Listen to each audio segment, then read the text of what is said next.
Então, vamos lá, pessoal. Bom dia a todos, né? Alegria enorme a gente estar aqui podendo nesse momento especial com o Dr. Fernando. Eu sou a Aline Moreira, eu sou fundadora da Bem Viver Sem Glúten, né? Uma empresa que eu criei para acolher os celíacos e também para poder fazer consultorias e organização de eventos inclusivos para as pessoas com restrição alimentar. Não só para os celíacos, mas também para os alérgicos alimentares, para os diabéticos, veganos, vegetarianos, né? Minha filha era alérgica a leite e ovo, então cada vez mais eu fui entendendo um pouco para poder apoiar e aceitar, então das dificuldades que a gente tem no dia a dia, né? Para poder promover um melhor bem-estar, né? De nós celíacos. Eu sou celíaca, fiz um diagnóstico com 38 anos, sou assintomática. Então, a importância de eu fui entendendo a doença para poder aceitar a doença e hoje, né, atuo tentando promover o máximo, né, de transmitir, compartilhar esse conhecimento para que mais pessoas tenham acesso ao diagnóstico precoce, né, para que seja desmistificado um pouco de moda, né, com relação à restrição ao glúten. E me mudei para Minas e aí me associei à Celbra, então hoje eu sou membro da Celbra, né, que é a Associação de Celíacos, e em nome da Celbra, né, da Ângela, que é a presidente da Celbra, a gente organizou essa aula, né, com o Dr. Fernando, porque eu, como dentista, eu vejo que a grande dificuldade às vezes, interpretar esses exames, em poder iniciar essa investigação, né? Eu vi que na inscrição são bastantes profissionais da área da saúde, além da comunidade de celíacos que estão presentes hoje. Então, a gente poder cada vez mais levar conhecimento, que às vezes os profissionais da saúde têm essa dificuldade e essa segurança. E às vezes por isso acaba não fazendo, dando início, o start para a investigação. Né? E a gente acaba encaminhando isso para outro colega que às vezes também não tem segurança e acaba não investigando. E como diz os dados, né? Às vezes esse celíaco já passou por 5 profissionais que desencorajaram, né? Então, assim, a gente conseguir ao máximo fazer esse diagnóstico, né? Com conhecimento, com segurança, né? O celíaco, ele pode estar com o dentista, pode estar com o nutricionista, pode estar com o fisioterapeuta ali, e às vezes a gente pode ser a primeira porta para fazer esse diagnóstico, né? Além dos médicos. Então, essa aula é muito importante, doutor Fernando. Agradeço demais a sua disponibilidade em nome da CELB, em meu nome, e com todo carinho, dedicação sua em estar aqui nesse sábado, oferecendo essa aula para a gente. Então, desejo a todos uma boa aula, né? E as perguntas a gente vai deixar para o final da aula, fazendo favor, né? Depois vai levantando a mão, a gente vai vendo a disponibilidade de tempo aí para a gente poder atender todo mundo. Né? Caso depois ainda fique algumas dúvidas, pode me encaminhar e eu encaminho para o doutor Fernando, tá? E agradeço imensamente a disponibilidade de todos de estarem aqui nesse sábado para ter um pouco mais, né, de conhecimento. Obrigada. Bom sábado a todos, boa aula. Posso, Aline? Pode Pode. liberar. Bom dia a todos que estão presentes. É um evento importante. A gente é só olhar, na verdade, a nossa plateia, a nossa audiência. Tanta gente importante na história dessa doença no nosso país que age tão firmemente para que ela seja divulgada, para que as pessoas fiquem bem, para que as famílias sejam acolhidas. Eu vejo aqui uma lista de pessoas ilustres, começando pela presidente da própria Celbra, né, Aline? Daí de Minas Gerais, a Ângela. Eu vi que o Jorge também está aqui. Nós temos a Raquel e a Esther, que sempre são muito, muito bem-vindos. E sempre que elas estão presentes, a gente mostra que também tem um peso enorme.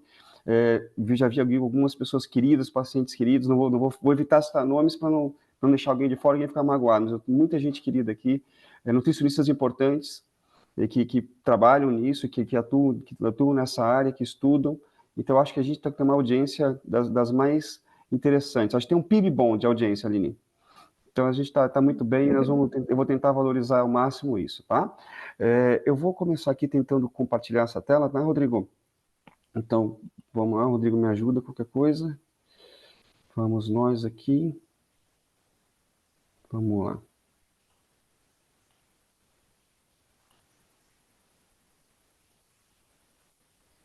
Rodrigo, eu estou conseguindo transmitir minha tela? Não, ainda não. Ainda não? Não. Só um Compartilhar instante. Eu quero partilhar a tela aqui, mas... Vamos lá. Agora sim? Certo, compartilhou. Agora eu estou no slide já? Tá, perfeito. Então, tudo bem. Posso, Aline? Pode sim, doutor Fernando. Posso. Então, tá bom. Então, bom dia a todos de novo e vamos lá. Espero que eu ajude vocês. A ideia aqui é, obviamente, gerar pensamentos. Eu não quero estimular, decorar ou simplesmente um copiar e colar. Eu queria que a gente pensasse como vocês, pelo público que eu conheço de vocês, muita gente muito bem informada, muita gente estudada, os próprios pacientes e famílias também sabem entender esse processo. Então, acho que a gente pode fazer uma coisa bem interessante, vamos tentar fazer dessa maneira, tá? Então, o meu convite, obrigado, Aline, pelo convite, foi falar sobre a interpretação de exames para diagnóstico, acompanhamento da doença celíaca e sensibilidade ao glúten não celíaca. Eu sou Fernando Valério, eu sou médico consultor da FenaCelbra, o que me traz extrema honraria, lembrando que a FenaCelbra, assim como as Celbras, representam vocês, então fazer parte de qualquer forma e qualquer aspecto da FenaCelbra ou da Celbra, mostra que eu posso fazer parte de uma comunidade. Eu não tenho doença celíaca, mas tenho um coração muito próximo de vocês e isso é uma honra das maiores. Outra honra importante é ser membro da International Society for the Study of Celiac Disease. Na verdade, é a sociedade médica mais importante para a doença celíaca e é ela que organiza os congressos mundiais e que determina muitas vezes são os profissionais dessa sociedade que publicam em geral os melhores estudos e fazem os melhores acompanhamentos. Em relação à nossa aula, desordens relacionadas ao glúten, elas existem?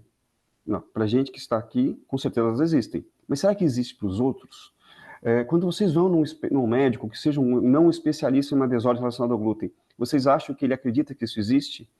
Porque claramente há uma dificuldade nisso. Né? As pessoas, a gente ouve falar muito pouco dessas doenças. Às vezes, quando nós ouvimos falar, a gente ouve falar com algumas questões que me incomodam e incomodam vocês também. Então, quais são os desafios diagnósticos relacionados às desordens relacionadas ao glúten? Primeiro, desconhecimento. Há um desconhecimento gigantesco. Esse desconhecimento, ele não basta a gente pensar que ele ocorre simplesmente porque alguém nos ensinou. Não, mesmo que alguém tente ensinar, há uma dificuldade, há um enorme preconceito. Tanto as pessoas que trabalham nessa área, quanto os próprios pacientes e familiares sentem que há um preconceito. Isso a gente precisa resolver com o tempo. Há uma frase que é assim, ensinar uma coisa nova para alguém não é difícil, o problema é tirar a antiga. Então a gente tem dificuldade com isso. E infelizmente algumas modas e manias com a alimentação trazem dificuldades para que as pessoas entendam o quanto isso é importante, quanto essas desordens são relevantes. Outra questão é a apresentação clínica, ela nem sempre é óbvia. Nós vamos falar bastante sobre isso, ela não é óbvia. Então, quando ela não é óbvia, ela foge um pouco da rotina. E aí a gente tem uma dificuldade também no diagnóstico. Consultas de 5 minutos não vão resolver esse problema. Consultas não comprometidas, quando o profissional, seja nutricionista, seja médico, seja dentista, quem quer que seja, não há interesse em resolver a questão, não há comprometimento, não tem vontade, a gente terá uma enorme dificuldade de diagnosticar os pacientes. Outra questão são os exames disponíveis. No caso de algumas das desordens não há exames disponíveis, nas outras há a questão dos exames, mas será que esses exames são solicitados da maneira correta? Será que eles são interpretados da maneira correta? Será que quando o profissional tem todo um armamento em que ele pode fazer o diagnóstico, ele realmente se envolve em fazer? Então, são desafios importantes e que colaboram para um baixo número de diagnósticos e, infelizmente, pacientes e famílias com desordens bastante relevantes, com sintomas bastante importantes, com questões que podem até trazer, infelizmente, riscos mais sérios, e os pacientes, infelizmente, não diagnosticados. Quais são os caminhos para o diagnóstico? Primeiro é lembrar que ele existe. Então, a gente só vai fazer o diagnóstico de uma doença se a gente consegue lembrar que ela existe. Algumas doenças são óbvias, mas outras não são. E no nosso caso, elas nem sempre são. Então, eu preciso lembrar, eu preciso reconhecer. Não basta ver, precisa enxergar. Precisa ter a alma de que quer encontrar essa doença, precisa pensar nela. Então, o que é mais importante nas desordens relacionadas ao glúten é que a gente sempre faça uma busca ativa. A gente tem que procurar esse diagnóstico, seja ele clínico, na desordem que permite isso, ou seja, através de exames, mas procurar, ir atrás, procurar motivos para pesquisar. Então, a gente não pode simplesmente esperar que o paciente vai chegar na nossa frente e dizer que ele tem. Então, você precisa ajudar, né? E esse paciente, a gente vai ver aqui, ele está procurando os médicos, ele procura profissionais, ele procura ajuda, Mas se ele não é reconhecido, se a doença não é lembrada, e se ninguém tem a vontade de procurar ativamente esse diagnóstico, ele nunca será feito. E as doenças estão perto da gente. Então aqui tem uma lista enorme de complicações. Então eu tenho certeza que todo mundo já viu alguém com dor de cabeça. Eu tenho certeza que quantas pessoas hoje são diagnosticadas com TDAH? Quantas pessoas hoje têm depressão, irritabilidade, problemas enormes de pele, questões ósseas, questões com a Aline dentista, né, Aline? Questões de esmaltes dentários, pessoas com diabetes, alterações de enzimas hepáticas. As pessoas aparecem no consultório hoje com alterações de enzimas hepáticas e ninguém liga, porque, infelizmente, como a obesidade é um quadro comum e algumas vezes causa esteatose hepática, que é gordura no fígado, as pessoas não ligam mais, mas é importante. Tiroidite de Hashimoto. Quantas vezes a gente pergunta, você tem alguma tiroide? Sim, eu tenho. Você tem? Ah, eu não tenho, mas minha mãe tem. Então isso é tão comum e é banalizado. Então, alterações ginecológicas, por exemplo, clínicas de fertilização, abortamentos recorrentes, infertilidade, e ninguém pesquisa as doenças. Né? E isso é um grande problema. Alterações enormes reumatológicas e, obviamente, as alterações digestivas. Então, se a gente olha essa imagem, quantas coisas comuns estão aqui? Né? Então, esses pacientes, eles estão procurando os profissionais, estão procurando dermatologistas, estão procurando neurologistas, estão procurando hepatologistas, endocrinologistas, procurando ginecologistas, reumatologistas, eles estão procurando os profissionais. E os profissionais não estão vendo a doença, mas ela está ali. Porque essas queixas que nessa imagem, elas são comuns, elas não estão escondidas de ninguém. Só que a gente precisa linkar, ou seja, relacionar ela com outras questões. E a gente não pode ser minimalista, achar que, na verdade, é só um sintoma. Ainda mais quando você começa a perceber que várias dessas alterações começam a vir juntos no mesmo paciente. Então, o que são as desordens relacionadas ao glúten? Então, agora entrando mais profundamente nas doenças. As desordens relacionadas ao glúten são alergia ao glúten, sensibilidade ao glúten não celíaca e doença celíaca. O termo desordem relacionada ao glúten foi cunhado em 2012 através da junção de vários profissionais do mundo inteiro, e a gente, nesse momento, apagou o termo intolerância ao glúten. Então, o termo intolerância ao glúten não é um termo adequado, não deveria ser usado, principalmente por profissionais. Então, isso é importante, eu sempre tento ensinar os pacientes que não usem o termo intolerância ao glúten. E a gente usa o termo correto porque isso facilita a produção de material de estudo médico, os pacientes não são banalizados, porque o termo intolerância, ele infelizmente, ele é minimalista, ele é pejorativo em relação ao quadro, então vamos usar o termo correto, porque isso facilita o entendimento de todos e traz um peso real que as doenças exigem. Qual é o nosso problema? Então, se a gente tem uma desordem relacionada ao glúten, qual é o problema do glúten? Por que esse cidadão é o vilão da nossa história? Por primeiro, o glúten ele é uma substância não digerível. E por que ele se tornou uma substância não digerível? Porque a gente demorou muito para comer. A gente só come trigo há 10 mil anos atrás, o que para a humanidade é pouco tempo. E por que isso aconteceu? Porque a gente caçava e coletava frutas. E o trigo é uma planta selvagem que deve ser plantada. Então a gente só conseguiu comer glúten, ou seja, comer trigo, quando a gente começou a plantar o próprio trigo. Ou seja, quando a gente deixou de ser paleolítico, que era um caçador e coletor, e a gente passou a ser um neolítico, ou seja, a gente passou na história a ser um agricultor. Mas a gente então não sabia, quando comendo trigo, que o trigo tinha uma proteína que a gente não dava conta.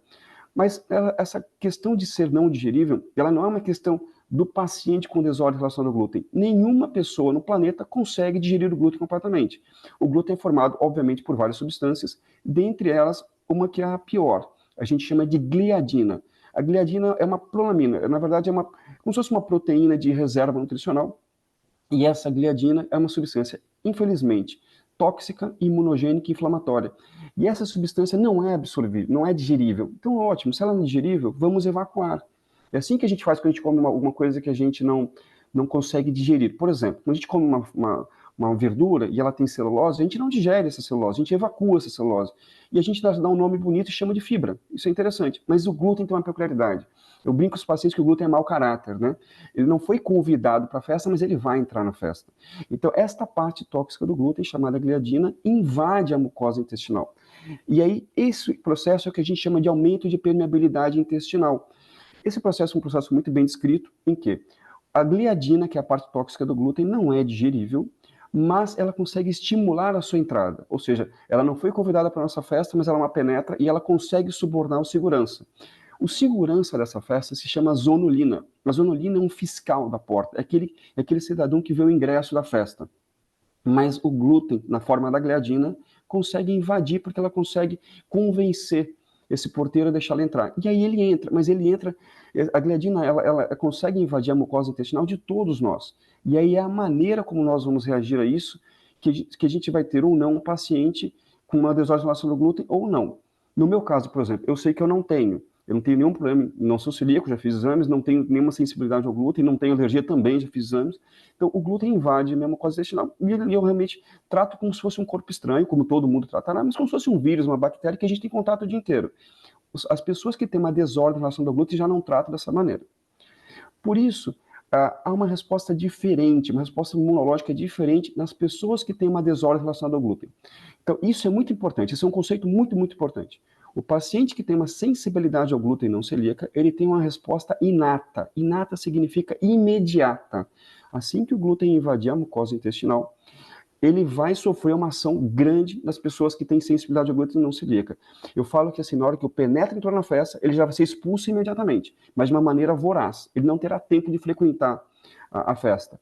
No caso da doença celíaca, não. Esse penetra frequentará a festa. Então a gente tem uma resposta inicial também ruim. O paciente que tem doença celíaca, ele também se incomoda no início, mas ele tem uma resposta adaptativa. Eu brinco que ele deixa o penetra ficar na festa. Ele vai se incomodar durante o período e ele vai causar algum problema por causa disso, mas ele deixa o penetra ficar um pouquinho. Então isso é importante. Na sensibilidade ao glúten não celíaca, a resposta é muito rápida, inflamatória, e no caso da doença celíaca, ela é mais adaptativa.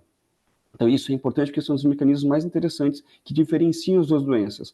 E sempre lembrando, isso é um conceito, sensibilidade ao glúten não celíaca não é pré-doença celíaca. São doenças diferentes com mecanismos imunológicos diferentes. A única coisa que elas têm em comum, obviamente alguns sintomas que elas compartilham, mas do ponto de vista básico é que elas são respostas ao glúten, mas elas são doenças diferentes e uma não leva a outra.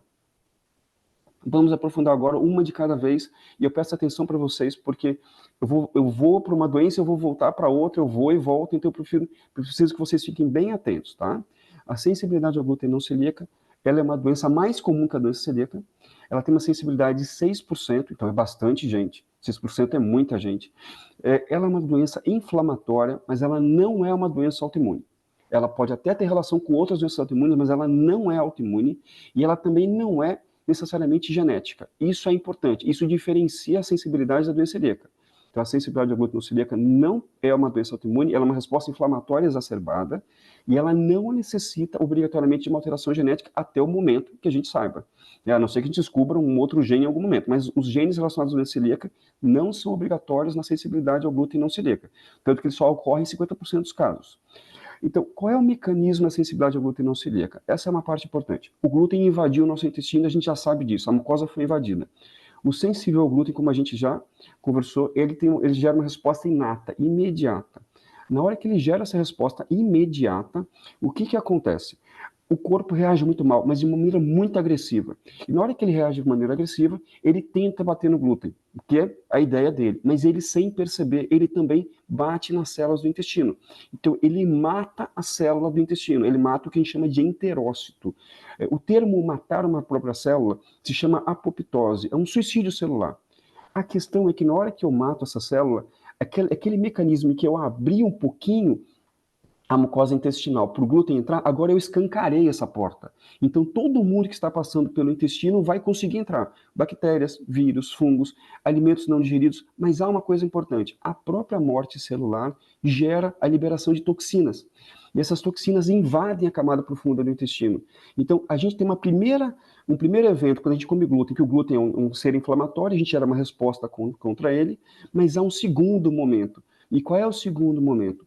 No segundo momento, em que há um aumento de permeabilidade maior ainda por conta dessa agressão que a gente mesmo gera contra a mucosa intestinal, a gente tem uma segunda onda inflamatória, com produção de ainda mais substâncias inflamatórias. Então, olha que interessante, o glúten invadiu, a gente reagiu mal, causou mais lesão no intestino, todo mundo que passava por ali entrou no intestino, inclusive toxinas causadas pela própria morte celular, e a gente tem uma resposta inflamatória ainda mais exacerbada. E nesse momento a gente produz substâncias inflamatórias que não são autoanticorpos. Isso é importante. Quem produz autoanticorpo, anticorpo contra a gente, é a doença celíaca. A sensibilidade ao glúten não celíaca não produz autoanticorpo, ela produz substância inflamatória. E essa substância inflamatória invadirá a corrente sanguínea. Por isso que a sensibilidade ao glúten não celíaca, além de sintomas digestivos, também causa sintomas sistêmicos. Então é por essa razão, e por isso que confunde muito para a doença celíaca em alguns momentos. Outra coisa que é muito importante, quando a gente pensa em sensibilidade ao glúten não celíaca, a gente tem que ter um detalhe interessante sobre isso. Nem sempre na sensibilidade ao glúten não celíaca o problema é o glúten. Então, o termo mais correto seria a gente usar sensibilidade ao trigo não celíaca. Porque, às vezes, muitos dos sintomas são causados, na verdade, por um açúcar do trigo chamado frutano. Então, não é bem ao glúten e não é esse mecanismo inflamatório. É um mecanismo mais fermentativo, é um pouco diferente. O que acontece mais nas pessoas que, por exemplo, têm síndrome do intestino irritável e, às vezes, confundem. Há um trabalho feito por um médico norueguês em que ele criou barras de cereal que continham glúten, a outra barra continha frutano, que é o açúcar do trigo, e uma barra não continha nada, era um placebo. Olha que interessante. Algumas pessoas que se autodeclaravam sensíveis ao glúten não celíacas, passaram mal com uma das barras, mas foi a barra de açúcar. Então, o que eu quero chamar para isso é, existe a sensibilidade ao glúten, sim, mas é preciso diferenciar se essa sensibilidade é realmente ao glúten ou se ela, na verdade, é uma outra parte do trigo, que no caso é um açúcar. O que leva o paciente a gente a pensar muito mais num quadro de síndrome do intestino irritável, que é um quadro funcional, do que sensibilidade ao glúten não celíaco. Ou seja, eu estou estimulando que médicos e nutricionistas que estão com a gente pensem no diagnóstico e aprofundem mais antes de chegar a esse quadro de diagnóstico de sensibilidade ao glúten não celíaca. Outra questão que também confunde, e aí não há exame algum, isso é mais difícil, o trigo ele possui um pesticida natural chamado ATI. ATI significa amilase tripsina inibidor. Amilase e tripsina são enzimas digestivas. Então, quando um inseto morde a planta, morde o trigo, e ele leva esse pesticida junto, ele pode ter dificuldade em digerir o trigo, e então ele morre. Então, trigos mais resistentes a pragas e insetos são mais ricos nessa substância chamada ATI, e obviamente a indústria do agronegócio estimula esse tipo de trigo mais resistente a pragas e insetos. Então, o que acontece? A gente hoje come muito mais do que a gente comia esse tipo de pesticida natural. Algumas pessoas reagem muito mal a isso. Então, resumindo, a sensibilidade ao trigo não celíaca, ela poderia ser causada pelo glúten, que é o que a gente chama de sensibilidade ao glúten não celíaca de verdade, esse é o quadro verdadeiro ao glúten, mas poderia ser uma sensibilidade a um pesticida natural chamado ATI, ou poderia ser, na verdade, uma simples resposta a um alimento fermentativo, no caso o frutano, que é o açúcar do trigo. E saibam, é um dos açúcares mais incomodativos que a gente tem na nossa alimentação, né?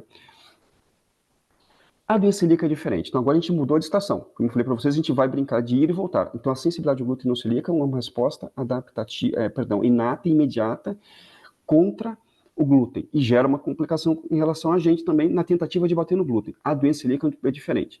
Ela tem uma incidência menor, então a sensibilidade ao glúten tem uma incidência de 6%, a doença celíaca tem de 1%. A doença celíaca, sim, ela é uma doença autoimune. Então a doença celíaca não é intolerância alimentar, ela não é uma sensibilidade, ela não é uma alergia. A doença celíaca é uma doença autoimune. É uma das doenças autoimunes mais comuns em todo o organismo e, com certeza, a doença autoimune mais comum no trato digestivo.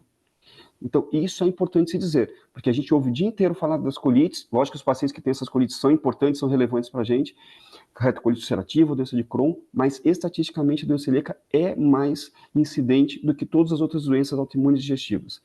A doença celíaca, ao contrário da sensibilidade ao glúten não celíaca, ela obrigatoriamente necessita de um gene alterado. Então, os dois genes principais são HLA-DQ2, que é o gene principal, ele está presente em pelo menos mais de 90% dos pacientes com doença celíaca. Existe também o HLA-DQ8, eles não precisam vir os dois juntos para o paciente ter doença celíaca, um deles já é capaz de causar a doença, e eles são predisponentes. Nem todo mundo que tem o gene será celíaco, mas eles são necessários no paciente que tem doença celíaca.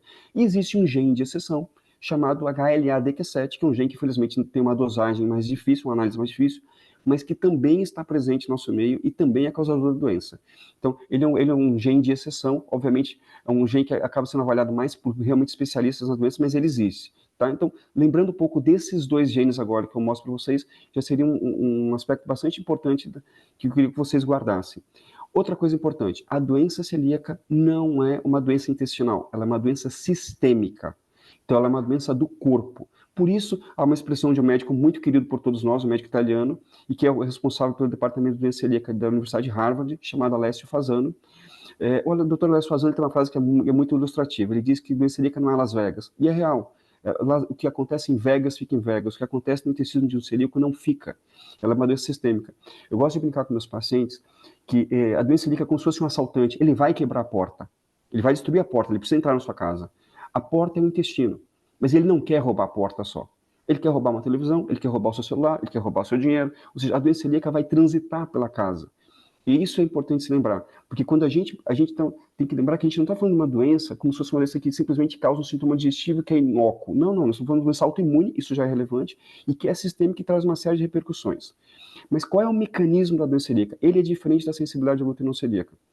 Então, eu vou tentar explicar para vocês de uma maneira bem didática, mas é uma doença difícil de entendimento. Mas vamos tentar todos juntos aqui. Então, vamos lembrar, o glúten não é digerível, o glúten é uma parte chamada gliadina, que é a parte não digerível, ela invade a mucosa intestinal. Assim como o sensível ao glúten, o paciente que tem doença celíaca, ele também reage mal. Ele também gera um processo inflamatório, geralmente causado por uma substância chamada interleucina 15. A substância promove essa inflamação. Bom, então, o glúten, a gente comeu glúten, ele invadiu a mucosa. Já não foi uma coisa muito legal. Então, ele invadiu essa mucosa e a gente reagiu mal. Então, esse é um problema. Então, o celíaco reage mal quando ele invade. Na hora que ele reage mal, ele causa um processo inflamatório muito nítido. Bom, se eu inflamei o meu intestino, eu preciso resolver o meu intestino. Nesse momento, a estrutura do intestino ela é chamada de endomísio. Então, é como se fosse o pilar do prédio. O pilar do prédio se chama endomísio. E o endomísio vê que aquilo ali não está ficando muito bem. E o que ele faz? Ele convida uma proteína a ir até essa mucosa inflamada e tentar consertar essa inflamação, o que é óbvio e que é necessário. Então, essa substância reparadora, ela se chama transglutaminase tecidual. Então, o endomísio é a estrutura, o pilar, e, na verdade, a transglutaminase tecidual é um reparador de tecido. Então, a transglutaminase tecidual, ela repara o tecido, e na hora que ela repara o tecido, aparentemente a gente resolveu o nosso problema. Não resolvemos. Por quê? Porque a transglutaminase, nas pessoas comuns e nos celíacos também, ela acaba tendo uma função inteligente. Ela não basta reparar a confusão. Ela quer, na verdade, aniquilar quem causou a confusão. Então, o que a transglutaminase faz? Ela vai até o glúten e tenta desmontar a molécula do glúten para torná-lo inócuo. Essa é uma coisa inteligente, mas que vai dar errado no celíaco. Então, o que acontece? Na hora que a transglutaminase desmonta a molécula do glúten, ele tira da gliadina um radical chamado amina. Por isso existe uma substância chamada gliadina deaminada, ou seja, uma gliadina é um glúten já modificado. Então, qual é o problema em relação a essa mudança de moléculas, de estrutura da molécula do glúten? Para as pessoas que não têm doença celíaca, nenhum. Isso é ótimo, você acabou de desmontar um agressor. Isso é perfeito. Mas isso dá completamente errado num paciente de doença celíaca. Por quê? Porque o gene que a gente tem chamada HLA-DQ2 e HLA-DQ8, eles são reconhecedores de corpo estranho. E o glúten é um corpo estranho. Então, esse gene identifica o glúten como corpo estranho e bate no glúten. O que acontece? Quando esse gene é doente, ele tem outra forma física. E na hora que a gente modificou o glúten, ele também mudou a forma. E, sem querer, a gente deixou o glúten compatível com o gene doente.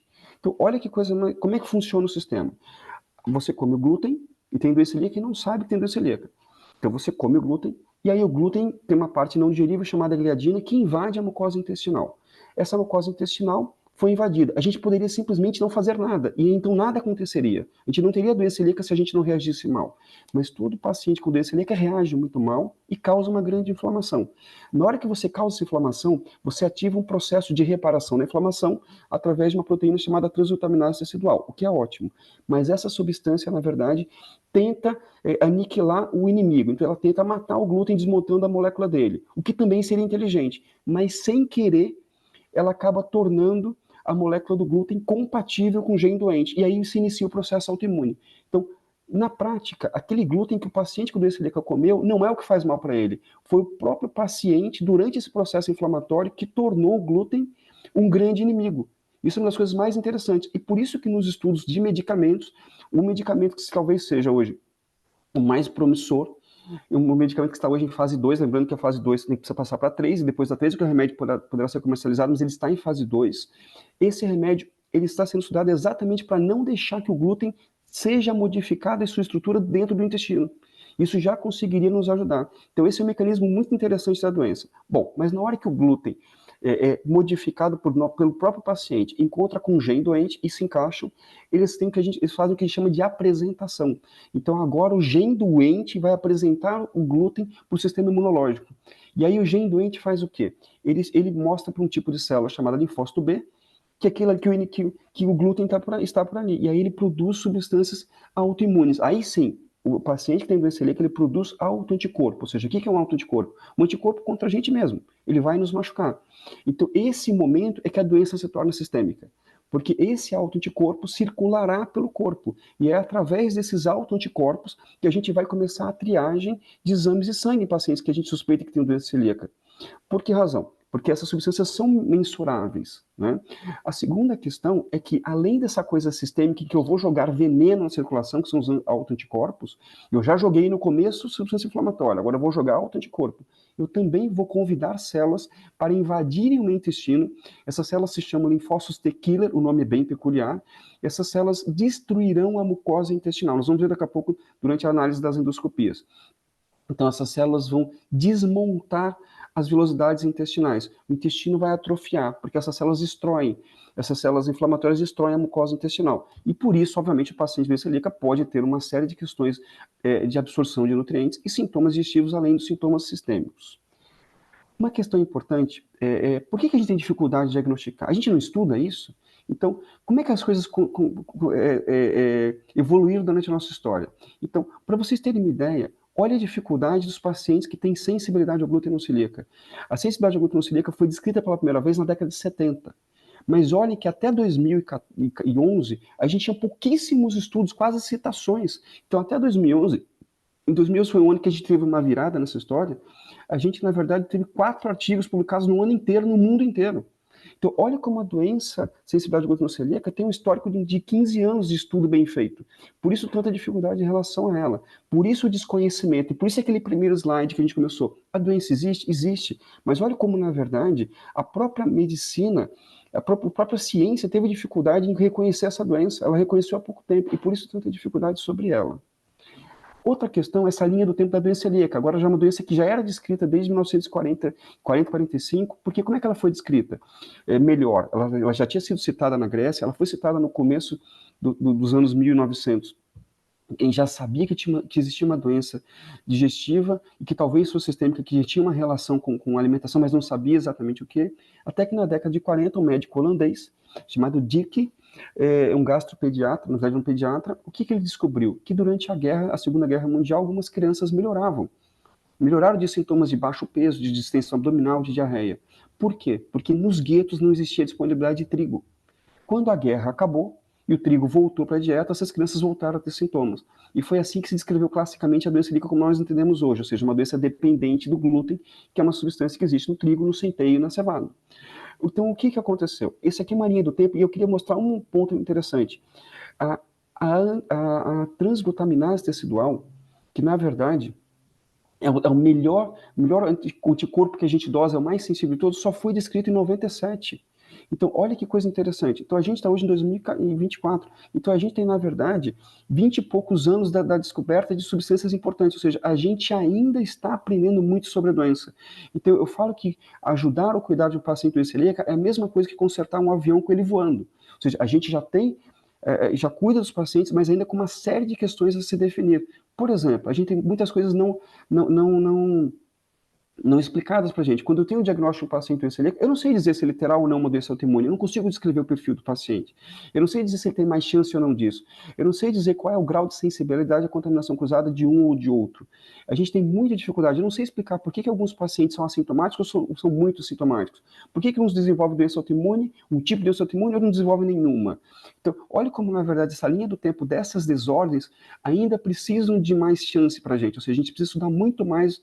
Ainda a gente precisa de mais oportunidade para estudar. A gente faz isso é feito na ciência hoje de forma como nunca se fez, mas a gente ainda tem muita dúvida. Então, você vê que mesmo os especialistas têm muitas dúvidas, a gente ainda tem muitos questionamentos, então as doenças trazem dificuldades realmente, mas isso não quer dizer que a gente não vai tentar diagnosticar e que a gente não deveria promover a informação sobre a doença e que elas fossem diagnosticadas por médicos não especialistas ou nutricionistas ou dentistas ou, como disse a Aline, os outros profissionais que têm contato com esses pacientes.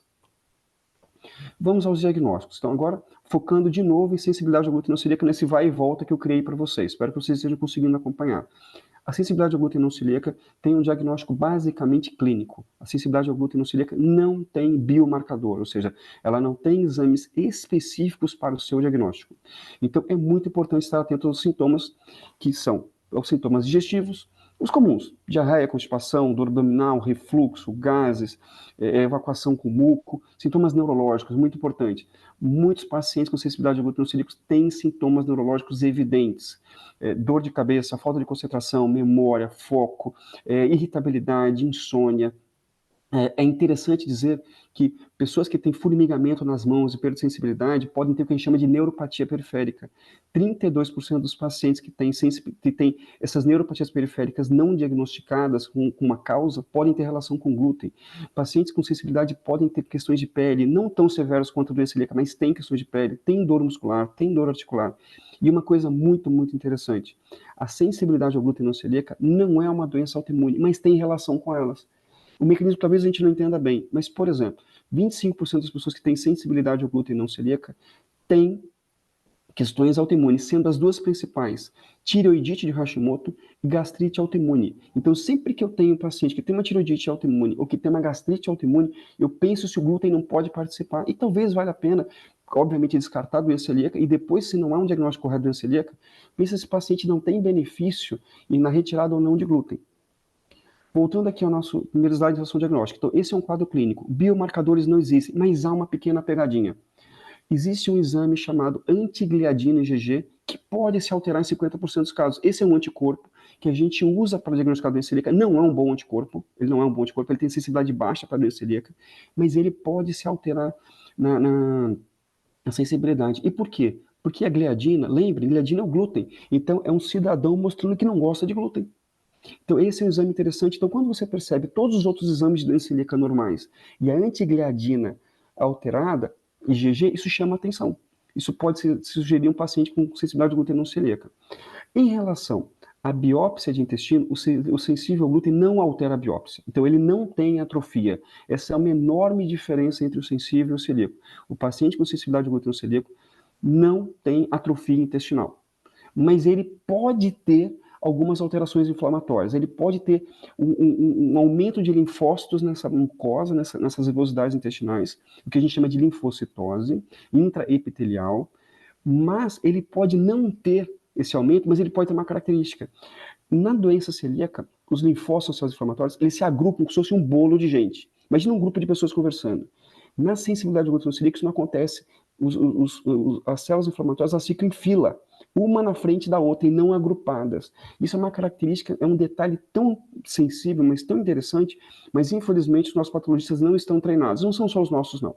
No mundo inteiro, os únicos patologistas que têm essa sensibilidade para avaliar essa disposição dessas células e remeter o diagnóstico de sensibilidade ao glúten celíaco são, na verdade, patologistas que trabalham em centros de doença celíaca. Mas é uma informação interessante e que vale a pena discutir com patologistas em aulas, em congressos, porque isso é muito relevante. Em relação a um exemplo só prático para vocês aqui, isso aqui é um estudo realizado em Harvard e que comparou alterações cognitivas de pacientes com doença celíaca e pacientes com sensibilidade ao glúten celíaca.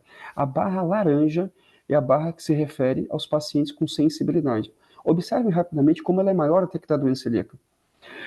Mas olha que interessante, é o número, a porcentagem. Então, mais de 70% dos pacientes com sensibilidade ao glúten celíaca, assim como os celíacos, têm dificuldade de concentração, têm confusão mental, tem esquecimento, tem falta de foco, tem fadiga crônica, tem sonolência. Olha que coisa interessante. Então, isso mostra como a doença realmente é sintomática e como a sensibilidade também é sintomática, também, assim como a doença celíaca. Em relação agora, mudando de doença outra vez, em relação à doença celíaca é um pouco diferente. A doença celíaca é uma doença que é invisível, mas também é visível ao mesmo tempo, né? Só que ela pode estar camuflada. Por isso ela também recebe o apelido de doença camaleão. Infelizmente hoje, a gente só tem 15% dos pacientes com doença celíaca diagnosticados e a gente está usando informações de países muito mais desenvolvidos que os nossos e com aparato de saúde pública que consegue enumerar melhor os pacientes. Esse ano, pelo que eu entendo, a FenaCelbra terá uma campanha de tentar reencontrar esses pacientes.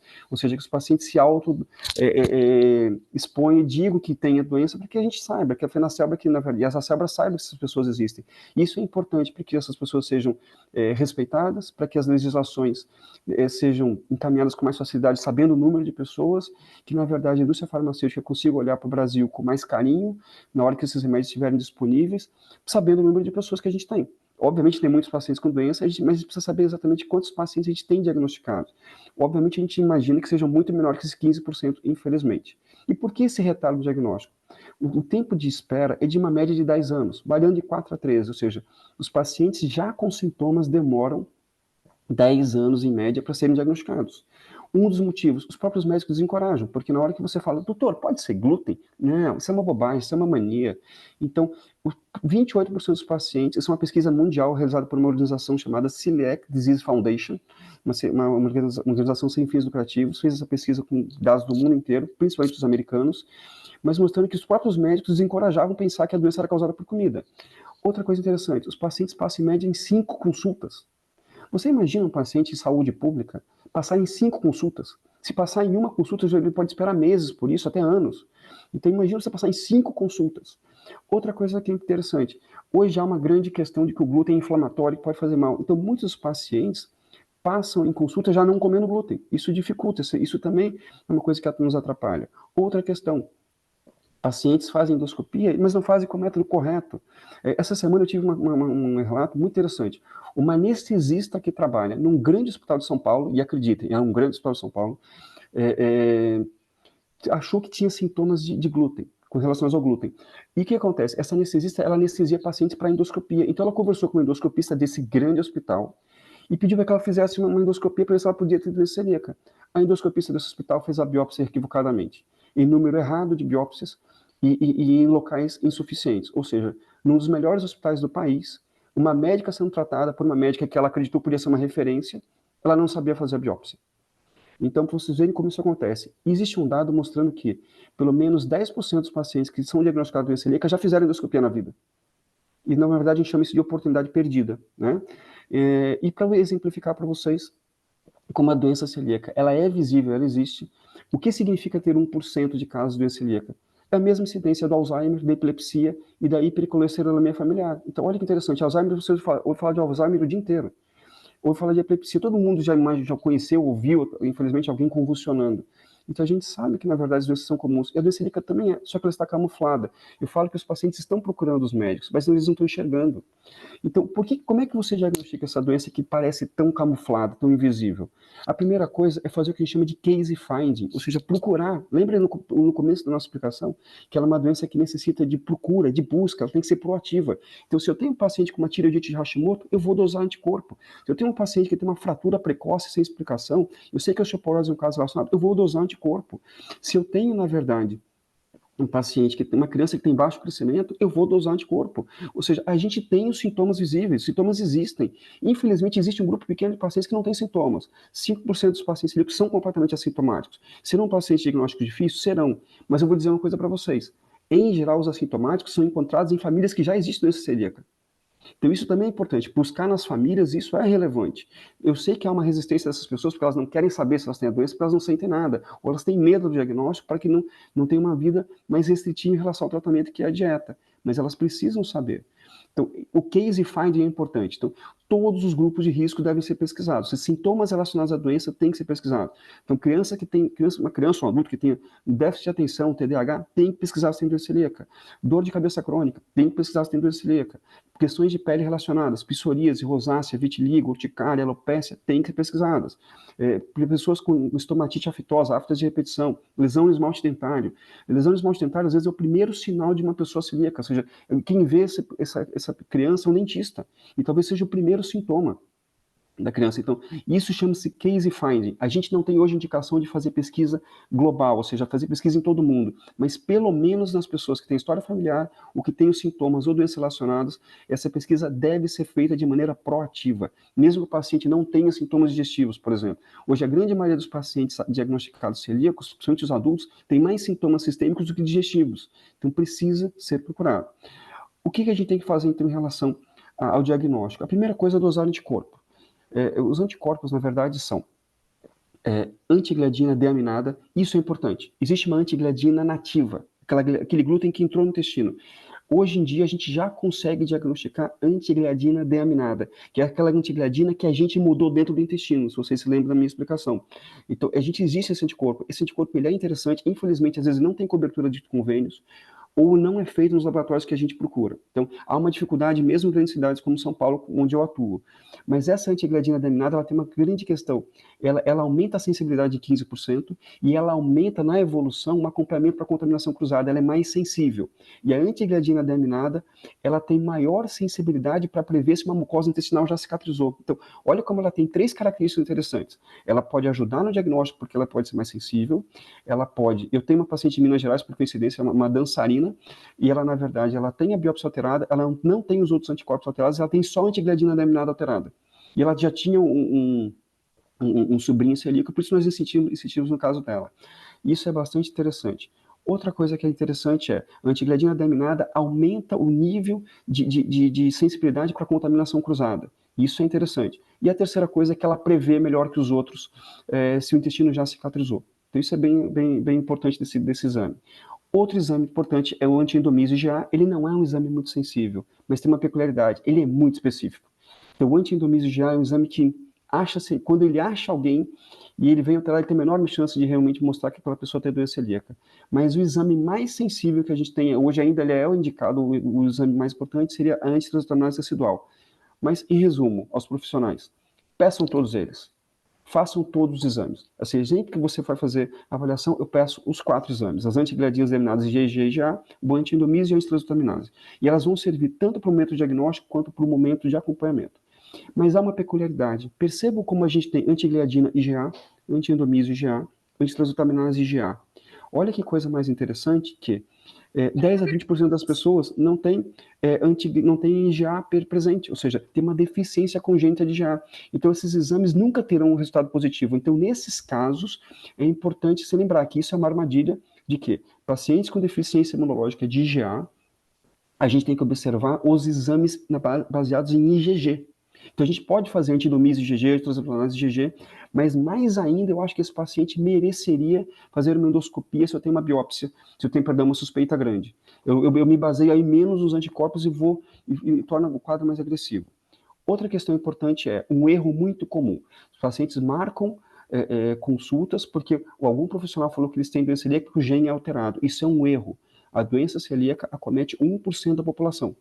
Mas a alteração genética acontece em 30% a 40% da população geral, ou seja, mais de 1/3 da população no mundo poderia ser celíaco, e não se tornou por motivos que a gente ainda desconhece.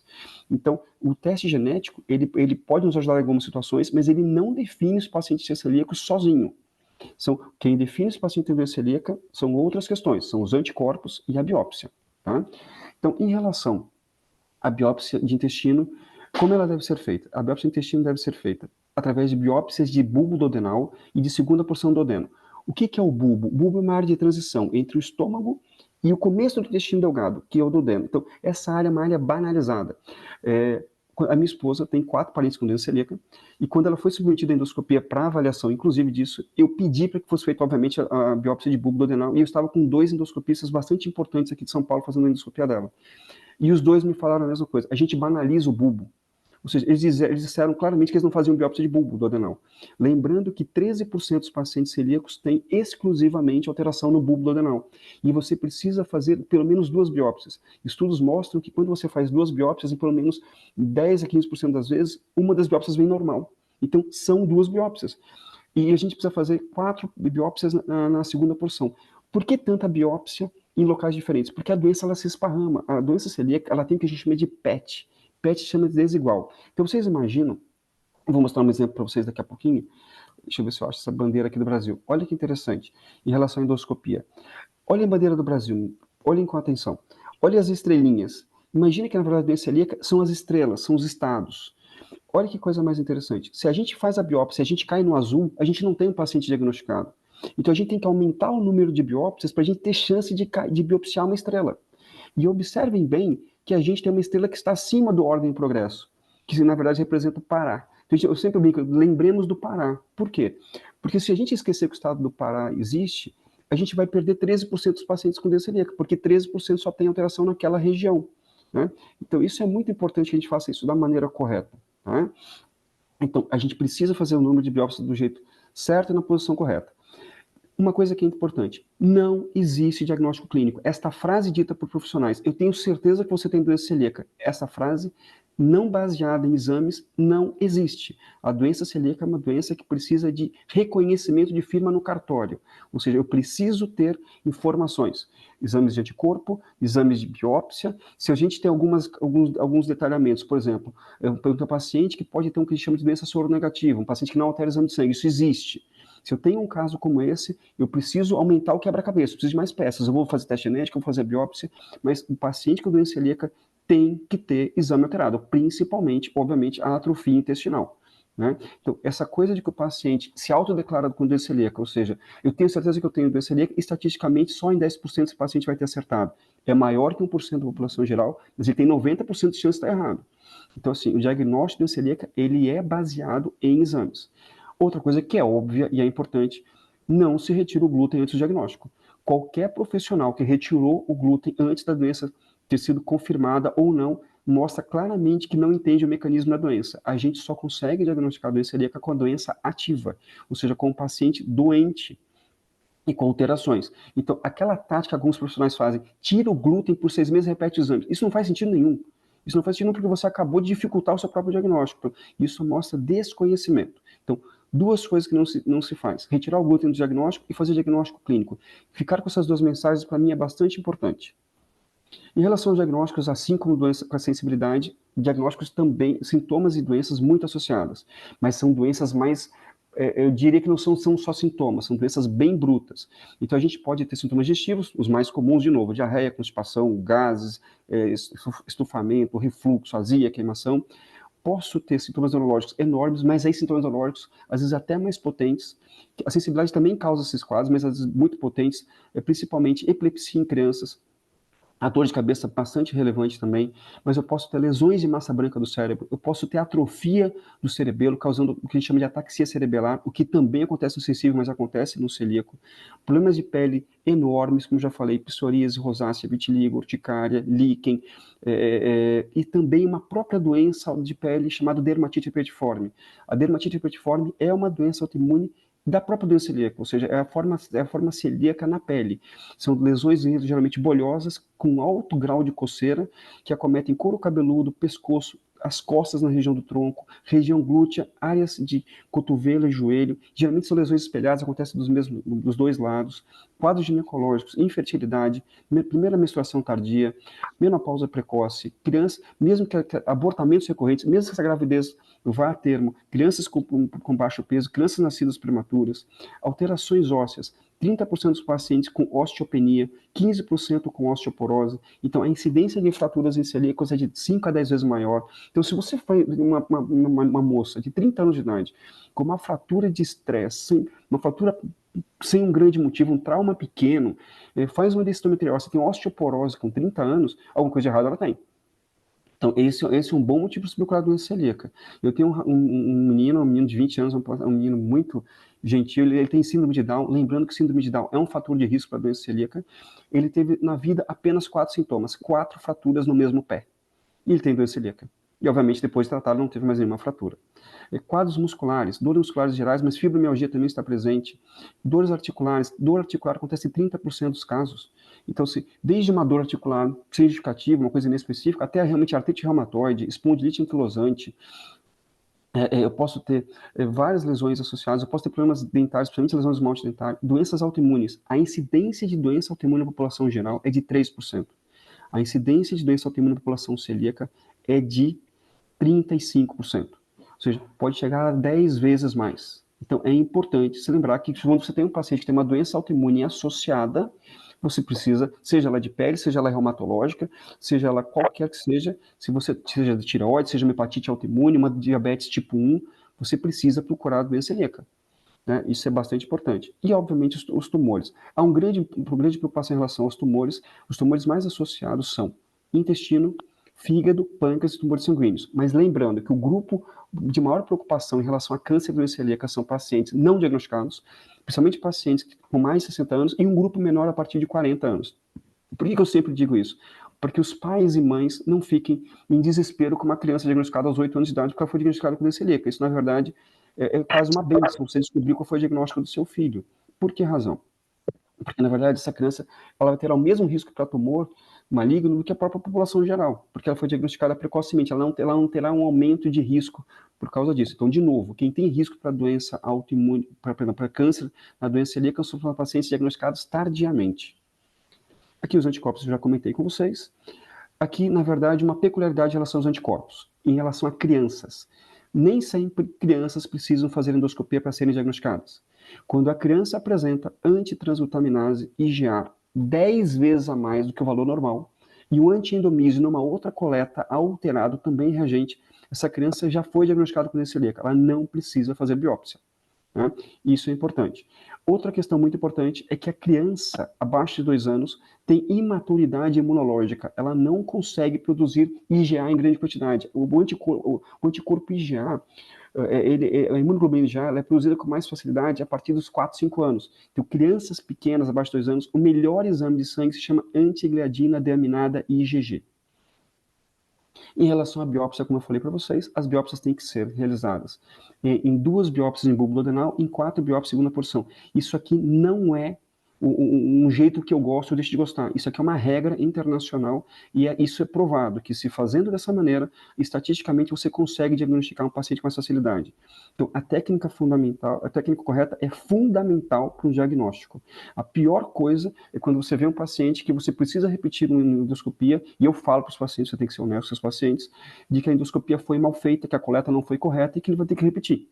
Ele tem que repetir. Eu prefiro que ele repita uma endoscopia do que, na verdade, tenha um diagnóstico errado para o resto da vida ou não tenha um diagnóstico. Né? Mas uma coisa importante, detalhamento. Você fica com o paciente no consultório muito mais tempo do que um endoscopista fica numa sala. Ou seja, pelo menos antes do paciente ser sedado, obviamente. Então, o pedido de biópsias tem que ser feito desta maneira do seu consultório. Não coloquem no pedido biópsia para doença celíaca, biópsia de duodeno. Não é assim que se pede. A biópsia tem que ser descrita, precisa desenhar.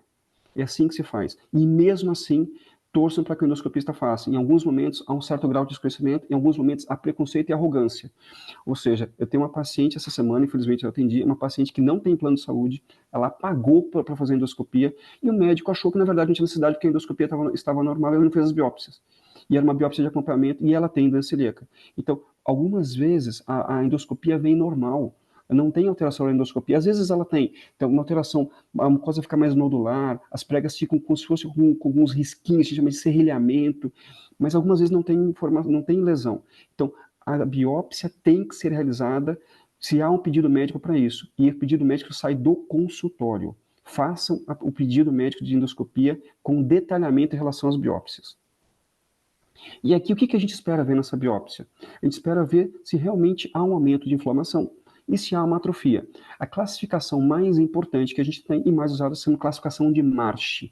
A classificação de Marsh ela se refere ela foi criada por Dr. Marsh e quando ele escreveu essa classificação, ele não classificou a doença celíaca, não foi isso que ele fez. O que ele fez foi que ele descreveu os eventos da doença. Então eu tenho um intestino normal com as vilosidades todas normais. Isso é Marsh 0. A partir do ponto em que, na verdade, eu começo a ter uma infiltração de linfócitos inflamatórios, os linfócitos killer, que são células inflamatórias, nessa velocidade, eu tenho o que a gente chama de Marsh 1. Isso pode acontecer no sensível e no celíaco, essa infiltração inflamatória. Lembrando que no sensível, nem sempre ele tem essa inflamação em número aumentado, e às vezes só tem uma disposição diferente das células. Foi o que a gente conversou agora há pouco. Então, isso é Marsh 1. E Marsh 1 não acontece só em doença celíaca. Marsh 1 acontece em uso de remédios, acontece em pacientes que possam ter supercrescimento bacteriano do intestino delgado, que a gente chama de SIBO, em síndrome do intestino irritável. Então, existem outras causas para Marsh 1. Mas quando o quadro evolui, além de inflamação, o que acontece? Na base dessa velocidade, a gente tem o que a gente chama de cripta. Criptas são glândulas que vão gerar a formação de células para o intestino. Então, é simples entender. Eu bato na minha célula intestinal e ela morre, então eu preciso reparar. Como começa a bater demais, eu preciso aumentar a fábrica. Então eu tenho uma hiperplasia de cripta. Então quando eu tenho inflamação e esse aumento dessas criptas, que na verdade são regiões que produzem células para o seu intestino para recuperar aquela célula que morreu, a gente chama isso de Marsh 2. E na verdade o celíaco, obviamente, o celíaco diagnosticado realmente é o paciente que tem o que a gente chama de Marsh 3. Ou seja, ele teve inflamação, essa hiperplasia de cripta não deu conta de sustentar essa necessidade de reposição de células, e esse intestino atrofia. Se ele atrofiar um pouquinho, ele é 3A, se ele atrofiar quase tudo, é 3B, e se ele atrofiar tudo, ele é 3C. Eu quero deixar um recado importante para vocês. Muitos pacientes confundem essa classificação 3A, 3B, 3C como se fosse um quadro de gravidade. Isso não é real. O MASH 3C nem sempre ele tem um quadro mais severo ou de maior dificuldade de recuperação do que o MASH 3A. Isso é simplesmente uma descrição da patologia. Então, não achem que o MASH 3C é pior que o MASH 3A ou vice-versa. O que, na verdade, o que eu acho que os pacientes deveriam saber é que o MASH 3 é uma atrofia. Então, o paciente tem que saber que ele tem uma inflamação e uma atrofia intestinal, e que ele recuperou essa atrofia e recuperou a inflamação. A classificação, ela é interessante, eu sei que vocês sabem, vocês estudam para caramba, isso é ótimo, mas não confundam, não tragam para essa classificação um peso maior do que ela tem. Tá? Então, essa é a classificação de MASH tão famosa que todos vocês já ouviram falar e alguns conhecem profundamente. Então, quais são as pegadinhas? Onde a gente pode cair? Óbvio, a primeira coisa que eu já falei para vocês, alguém tirou o glúten antes da dieta, antes de fazer o diagnóstico. Aí deu errado. Você vai diagnosticar um paciente como se ele já não está mais comendo e se ele já não tem mais os sintomas e os exames que possam mostrar esse quadro. Ou seja, eu preciso prender o bandido no flagrante. Isso é importante. Outra coisa, não fiquem estereotipando doença. Existem vários mitos sobre a doença. Um deles, por exemplo, todo paciente com celíaca tem diarreia. Isso é mentira. Só 20% das crianças têm diarreia e só 40% dos pacientes adultos têm diarreia. Então, se a gente for procurar doença celíaca só em pessoas com diarreia, a gente vai banalizar mais 50% dos casos. Baixo peso, todo celíaco é desnutrido. Isso também não é verdade. A gente sabe que mundialmente 40% da população mundial tem o diagnóstico quando já tem sobrepeso ou obesidade. A professora Raquel Bernatti fez uma pesquisa em redes sociais durante a pandemia e ela descobriu e descreveu que 36% dos brasileiros têm o diagnóstico de sobrepeso e obesidade quando são diagnosticados celíacos. Então isso é realmente muito parecido com a estatística mundial. A doença é uma doença de criança, isso também não é verdade. A maioria das pessoas diagnosticadas hoje estão entre 35 e 55 anos de idade. Então não é só uma doença de criança. Outra questão, eu não sou celíaco porque eu não tenho história familiar. Não se pensa dessa maneira. Só 50% dos pacientes que foram diagnosticados celíacos já tinham algum reconhecimento de algum familiar com doença celíaca. Então, e vou falar a verdade, eu não vejo essa experiência no meu consultório. Acho que esse número é muito menor aqui no Brasil. Eu vejo muito mais pacientes diagnosticados que são os únicos da família até então. Então, procurar só em quem tem história familiar também deve ser procurado, mas não só nesses, né? Outra pegadinha, outra armadilha, doença celíaca soronegativa. 2 a 10% dos pacientes celíacos não alterarão exame de sangue jamais na vida. Eles nunca terão esses exames alterados. Então, se você tem uma suspeita de que o paciente tem doença celíaca, você está, e mesmo que o exame de sangue venha normal, você está autorizado a pedir endoscopia com as biópsias de maneira correta. Isso é importante. Existe um trabalho feito no Alabama em pacientes de raça negra, mostrando que a incidência de soronegatividade deles é imensa. Então, a gente precisa pesquisar profundamente se há uma grande suspeita. Isso é importante, ok? Outra coisa que é muito importante em relação ao número de biópsias, como a gente já conversou. Biópsias em número locais adequados. Fazer de maneira incorreta traz um grande prejuízo, né? Aqui uma tabela rápida que diferencia as duas doenças para vocês, então, como já conversou, na sensibilidade ao glúten celíaca, eu posso ter, na verdade, uma sensibilidade ao trigo celíaca. Então, o glúten pode ser o desencadeante, o frutano, que é um açúcar, pode ser o desencadeante, ou o tal do pesticida natural, do trigo, perdão.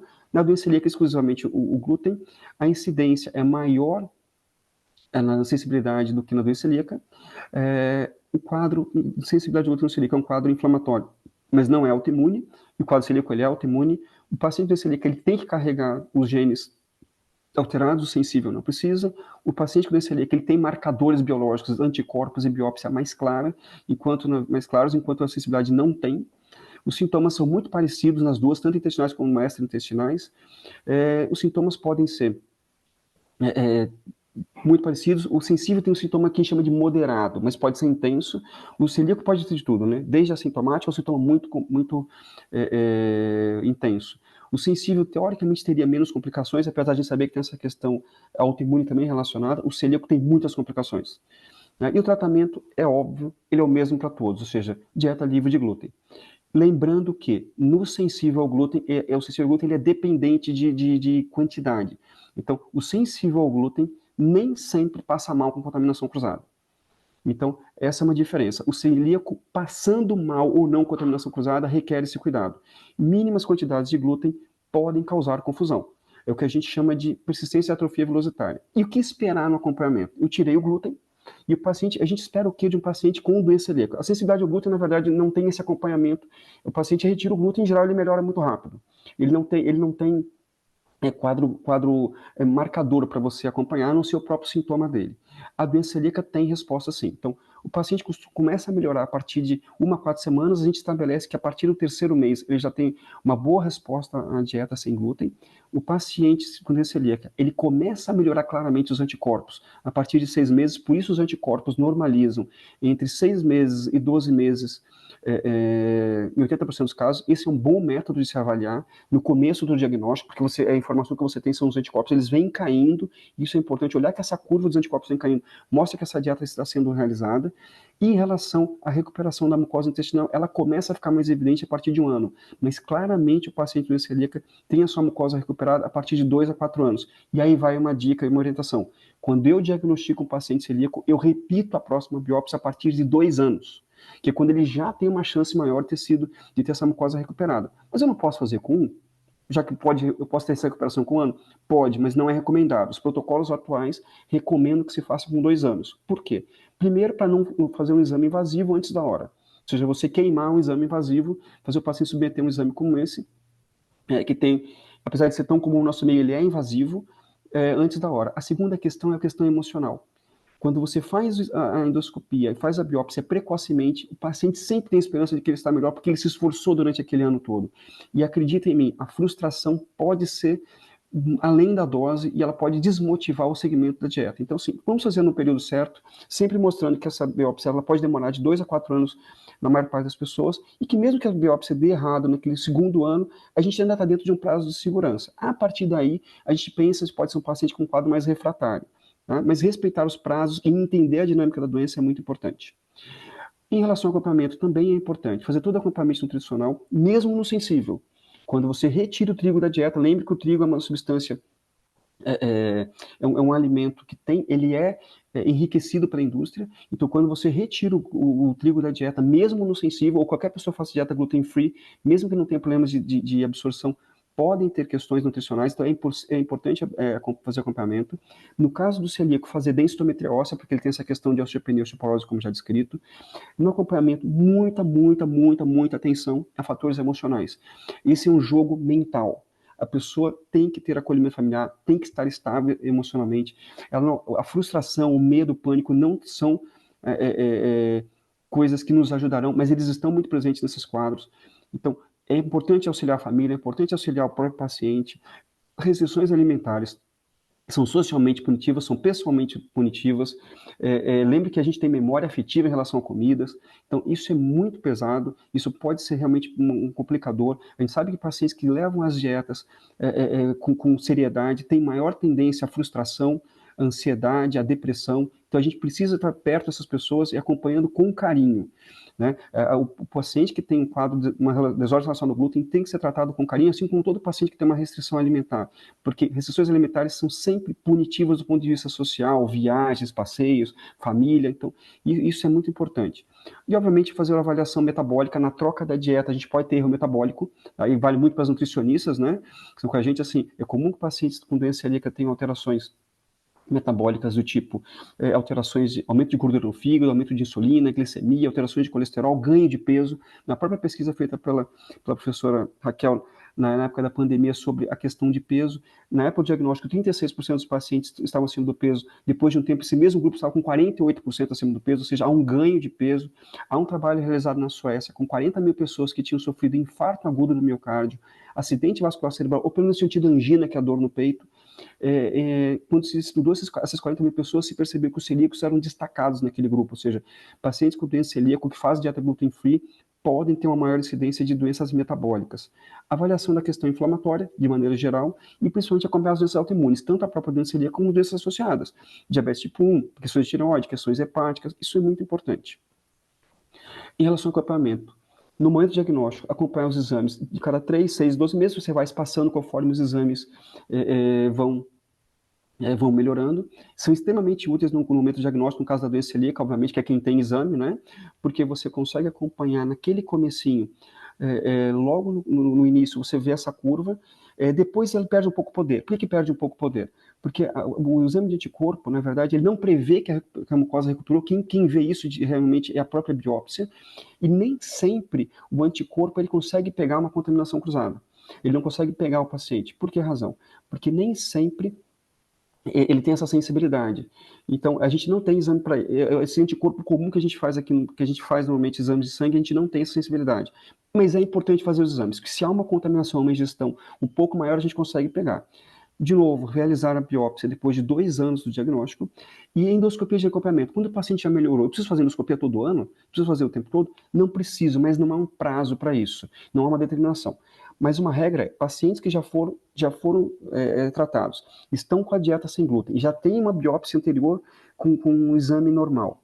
Eu preciso fazer o tempo todo? Não. Mas eu posso fazer em quem? Quem tem sindrome persistente, quem tem uma sorologia que se alterou, ou seja, o exame de sangue alterou, ele não estava alterado, eu vou fazer endoscopia para olhar.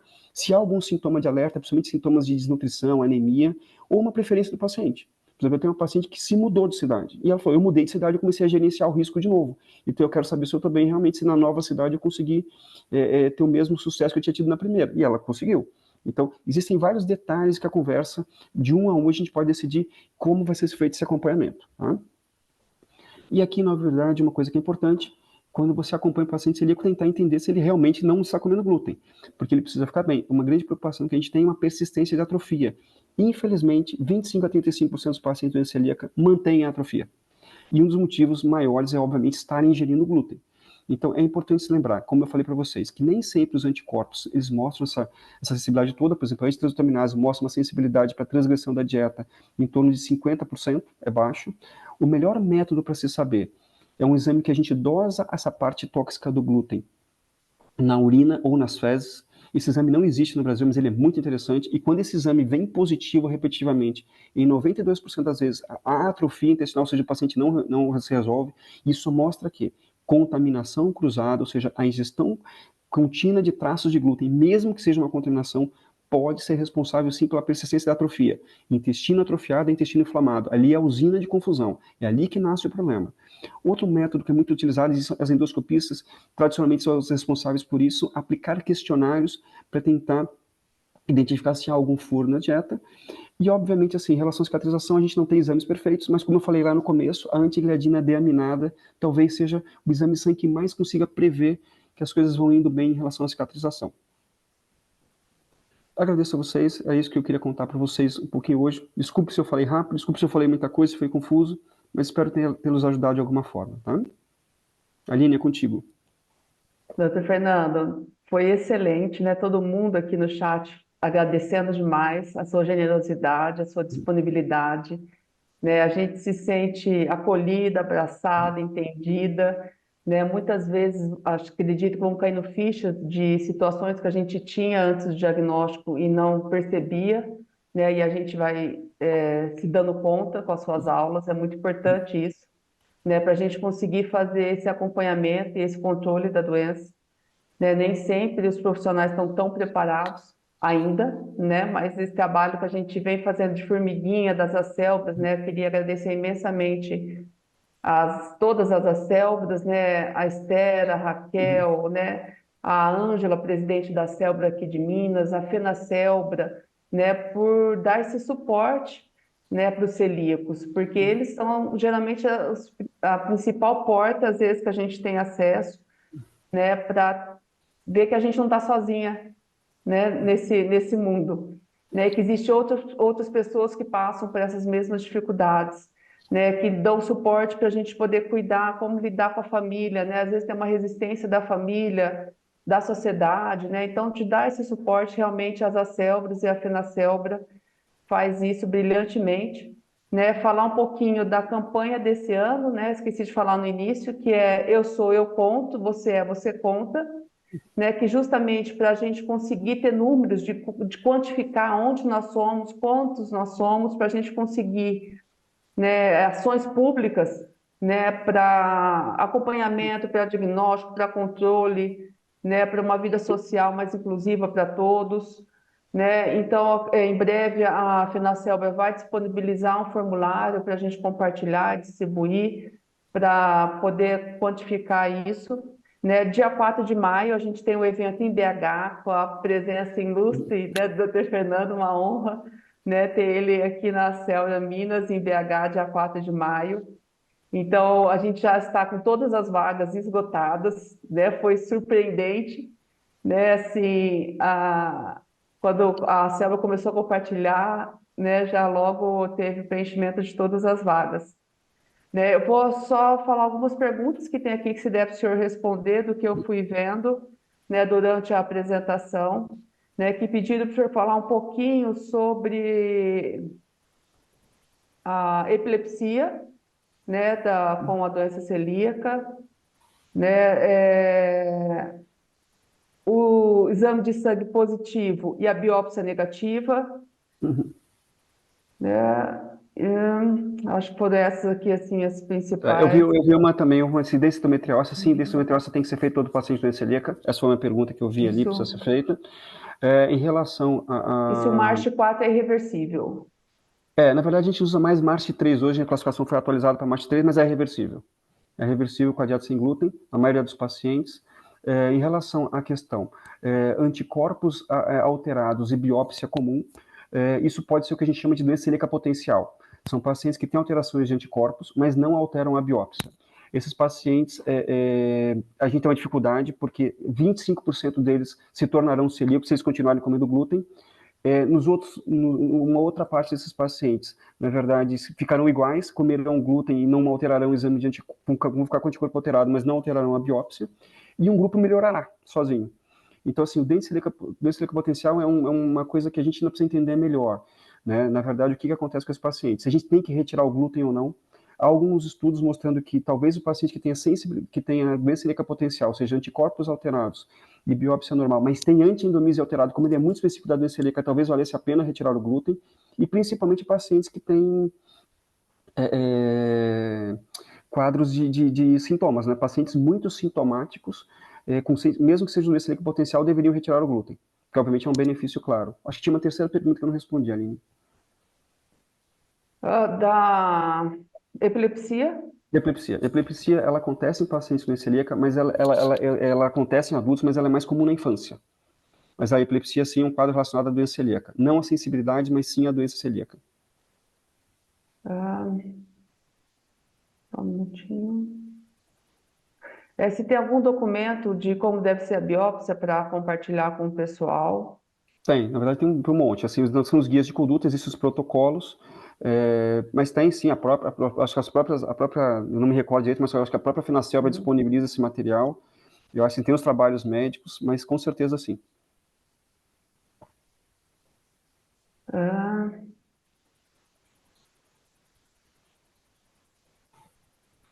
bom, eu acho que é isso. Deixa eu Tem alguém perguntando sobre o desafio do glúten. Eu entendi que não é Isso. indicado, mas alguém perguntou aí no chat, então foi o doutor Fernando Valério. Boa, Olivia. Vamos lá. Não, na verdade, o desafio do glúten ele é indicado quando você tem que situação? Quando você quer diagnosticar um paciente de doença celíaca e esse paciente deixou de comer glúten antes de fazer o diagnóstico, ou porque ele quis ou porque ele foi orientado a fazer isso de forma equivocada. O desafio do glúten, você precisa, na verdade, reintroduzir o glúten. Ele pode ser cruel, tanto que ele chama de desafio do glúten. Então, o que acontece em relação ao desafio do glúten? Você tem um quadro em que você pode ter, você pede para o paciente retorne a ingestão de glúten no mínimo o equivalente a 2 fatias de pão diariamente por pelo menos 2 meses. Por que esse período todo? Porque, na verdade, a alteração da mucosa começa a acontecer após 15 dias, de maneira discreta, e os anticorpos só se alteram depois de um mês, se você ficou muito tempo sem comer glúten. Então, você precisa de um tempo maior de ingestão para ter todo esse tempo de alterações para que você faça o diagnóstico. Eu vi alguém me perguntou alguma coisa da aveia. A aveia é interessante, é uma pergunta Isso, boa. Eu gosto desse tema. da avenina. Eu gosto desse tema. Na verdade, assim, a gente sempre teve essa questão de que a aveia poderia se comportar como glúten.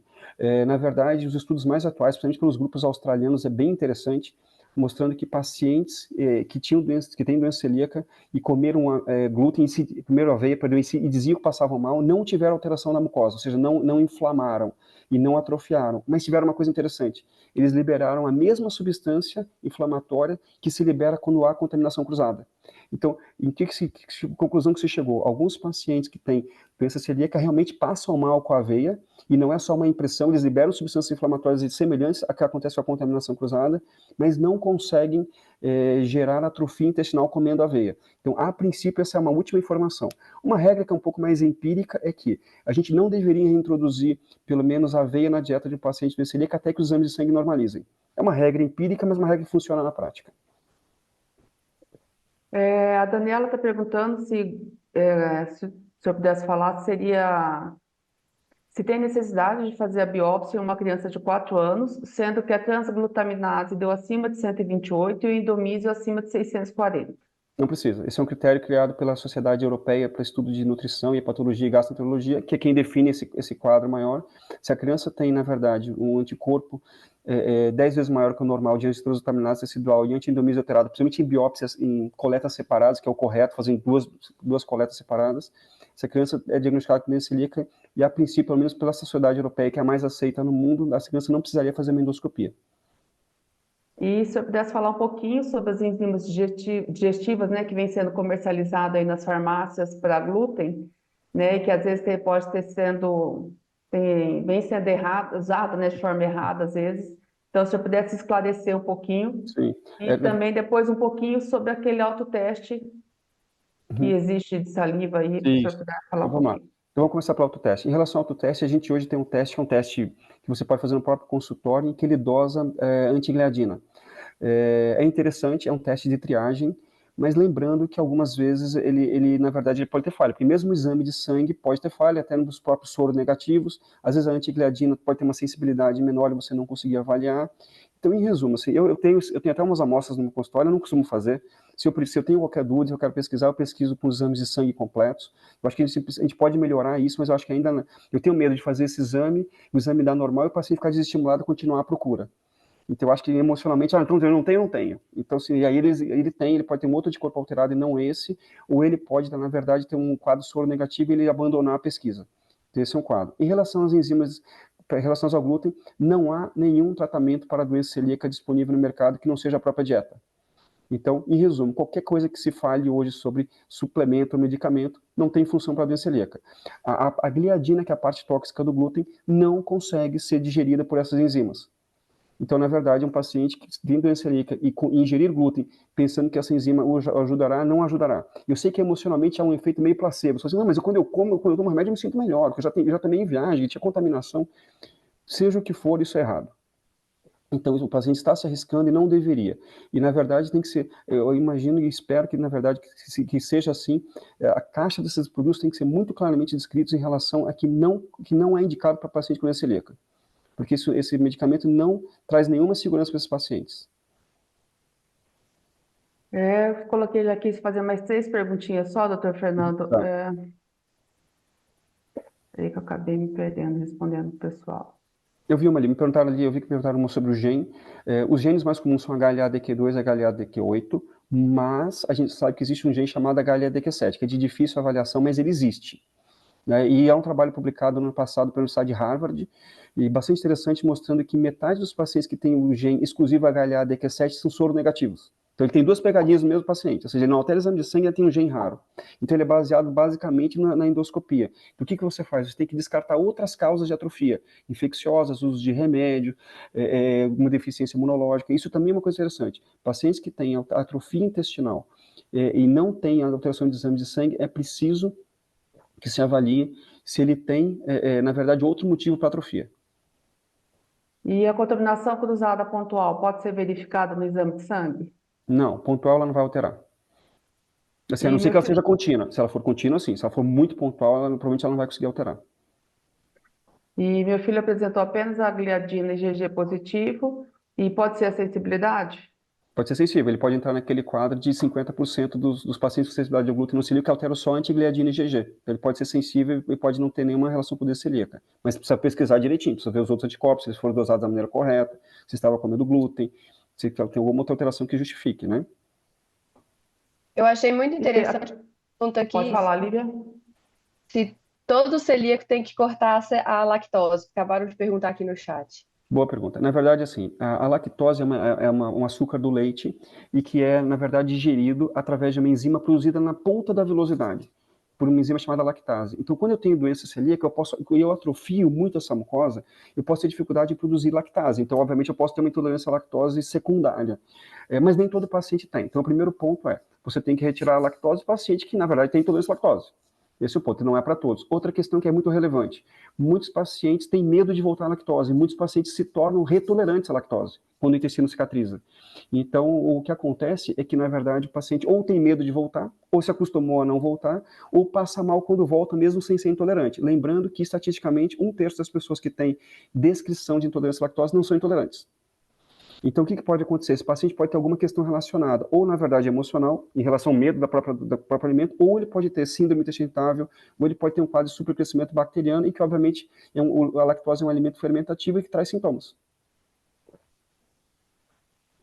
E até qual idade não precisa de biópsia se acima de 100 a transglutamitase? Essa é a última. Até que idade a gente não tem uma idade, a gente considera a infância e a adolescência. Mas a gente tem uma tendência hoje a tentar transportar isso para adultos, isso não foi autorizado ainda, hein? A gente tem uma tendência a transportar para adultos, porque na pandemia a gente acabou diagnosticando um monte de pacientes sem poder fazer biópsia, porque os hospitais não aceitavam fazer os exames, né? Então hoje há uma grande tendência a gente tentar avaliar se a gente vai também poder fazer esse mesmo tipo de conduta em adultos, mas até o momento é para criança e adolescente, principalmente criança pequena.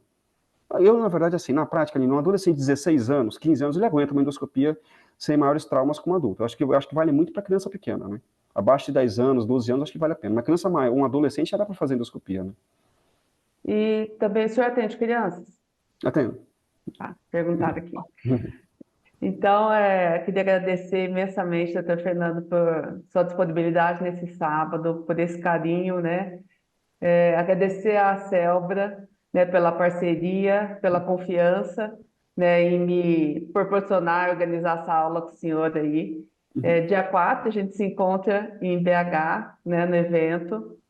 Agradecer a Raquel pelo apoio que me deu aqui no suporte durante a palestra, já foi ajudando aqui nos esclarecimentos, né?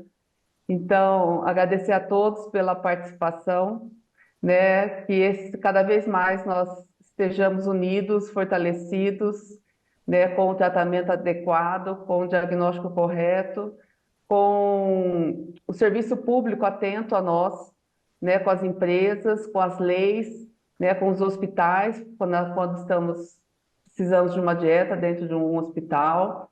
E é isso. Muito obrigada a todos. Obrigada, doutor Fernando. Obrigada, Celbra. Obrigada, Ângela, né, presidente da Celbra Minas. Então é isso. Obrigada, pessoal. Bom final de semana a todos. A aula vai estar disponível em breve, né, pela Celbra, por mim na Bem Viver Sem Glúten. E acredito que o doutor Fernando também deve disponibilizar a aula depois. Sim, com certeza. Muito obrigado. Obrigado pelo convite de sempre, obrigado pelo carinho que sempre tem comigo, pelo respeito. E eu sempre digo, vocês acham que eu ajudo, mas vocês são mais motivadores do que vocês imaginam. Então, para que a gente consiga na jornada, para que a gente continue estudando, porque a gente tem uma comunidade que é tão especial e que merece todo o carinho e respeito. E assim, eu sempre gosto de falar assim, a gente não escolhe as missões que escolhem a gente. E eu acho que eu fui escolhido por essa e eu vou seguir nessa. Tá bom? Fiquem Obrigada. todos em Muito paz, um bom obrigada. final de semana para todos. Muito obrigado pelo carinho, pela participação, por terem ficado com a gente até o final. E que tenha sido interessante. Tá bom? Fiquem em paz, todos. Obrigada.